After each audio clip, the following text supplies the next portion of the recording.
বাগরাকোটের loop পুলের ওপর দিয়ে যানবাহন চলাচল শুরু হলো।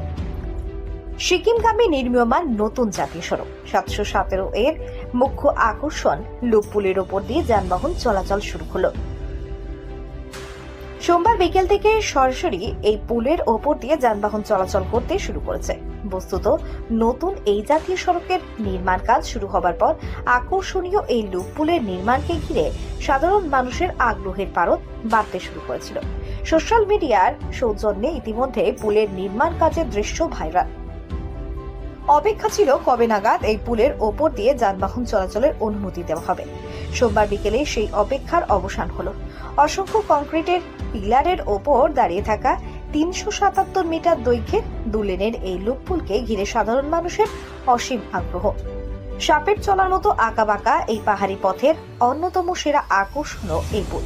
প্রায় 41 মিটার উঁচু একটি পিলার ওপর দাঁড়িয়ে থাকা লুপ পুলের ওপর পিচের চাদর সহ শেষ পর্যায়ের কাজ সম্পন্ন করতে নভেম্বরের শেষ সপ্তাহে এই পথে জরুরি ছাড়া বাদবাকি যানবাহন চলাচলে নিষেধাজ্ঞা জারি করেছিলেন কালিম্পংয়ের জেলা শাসক